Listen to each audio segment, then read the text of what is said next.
आज जो है प्यारे बच्चों, आज जो है हिंदी व्याकरण में कारक पढ़ाने के लिए जा रहे हैं। कारक में सुना जाए विशेष कुछ कहे हुए, इसको देखिएगा और लाइक कीजिएगा, बहुत ही अच्छा लगेगा। कारक किसे कहते हैं? जो क्रिया की उत्पत्ति में सहायक हो उसे कारक। क्रिया मतलब काम, काम में जो सहायता करता हो उसे हम कारक कहते हैं। नेक्स्ट है कारक के कितने भेद होते हैं? कारक के बच्चों 8 भेद होते हैं। इसको देखा जाए तो कारक के भेद एवं विभक्ति चिन्ह। नेक्स्ट प्रश्न है कारक के भेद एवं विभक्ति चिन्ह को देखा जाए। ये जो है प्रश्न अक्सर पूछा जाता है। चिन्ह क्या है, विभक्ति क्या है? चिन्ह और विभक्ति में अक्सर बच्चे फंस जाते हैं, और जो कि 10th क्लास में भी अक्सर आता है। तो कारक हो गया 8। कर्ता, कर्म, करण, संप्रदान, आपादान, संबंध, अधिकरण, संबोधन। बच्चों कर्ता का विभक्ति हो गया यानी चिन्ह हो गया ने और सुन। कर्म का को, सुन और करण से संप्रदान को के लिए, आपादान से संबंध का के की, अधिकरण में पर, संबोधन हे, अरे यानी बुलाने और चिल्लाने का जो बोध होता है उसमें संबोधन कारक कहा जाता है। अब है कर्ता। कर्ता मतलब ये नहीं कि किसी का माँ बाप मर गया तो वह कर्ता। कर्ता मतलब काम करने वाला। जो काम करता है उसे हम कर्ता कहते हैं। काम करने वाला व्यक्ति को कर्ता कहते हैं। जैसे राम ने पीटा, तो स्पष्ट है ऊपर में देखा जाए कर्ता का चिन्ह है ने, तो राम ने पीटा। तो पीटने का काम कौन कर रहा है? राम कर रहा है। इसलिए इस वाक्य में कर्ता हो गया राम। अब नेक्स्ट देखा जाए,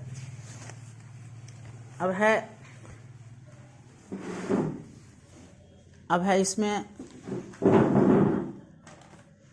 प्रश्न है कर्म कारक। कर्ता पढ़ लिए, कर्म देखिए। जिस पर काम का फल पड़ता है उसे हम कर्म कारक कहते हैं। यानी राम ने रावण को पीटा। पीटने का काम कौन कर रहा है? राम कर रहा है। इस वाक्य में मारने का फल रावण पर पड़ता है, अतः रावण कर्म कारक है। यहाँ परिभाषा से देखा जाए कर्म का, जिस पर काम का फल पड़ता है, तो काम का फल यानी राम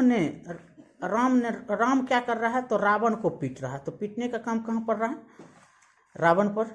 तो कर्ता यानी जिस पर काम का फल पड़ता हो कर्म कारक कहते हैं। तो राम ने रावण को पीटा। पीटने का काम कहाँ हो रहा है? रावण को हो रहा है। इसीलिए ये कौन कारक हो गया? कर्म कारक हो गया। इसका चिन्ह है को और सुन। करण कारक। कर्ता जिस साधन से काम करता है, यानी जिससे, जैसे विद्यार्थी कलम से लिखता है, सीता कलम से लिखती है, माँ चाकू से अमरूद काटती है, राम कुदाली से खेत को कोड़ता है। यानी जिस वस्तु से करता मतलब काम करने वाला, जिस वस्तु से काम करता हो करता, उसे हम क्या कहेंगे? करण कारक कहेंगे। जैसे यहाँ काटने का साधन क्या है? चाकू है। लिखने का, राम को लिखने का साधन क्या है? कलम है। राम किस चीज से लिख रहा है? तो कलम से लिख रहा है, तो साधन हो गया कलम।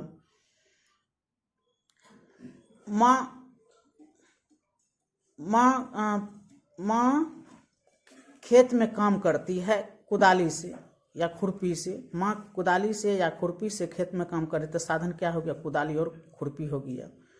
किसान हल से खेत को जोतता है, तो साधन क्या हो गया? हल हो गया। तो जिस साधन से कर्ता काम करता है उसे हम करण कारक कहते हैं। यहाँ तक आज रहने दीजिए। आज 3 परिभाषा बताए हैं। ऐसे कारक के 8 भेद हैं, और जो है कल या और वीडियो डाला जाएगा, और देखिएगा और लाइक कीजिएगा, सब्सक्राइब कीजिएगा। Thank you.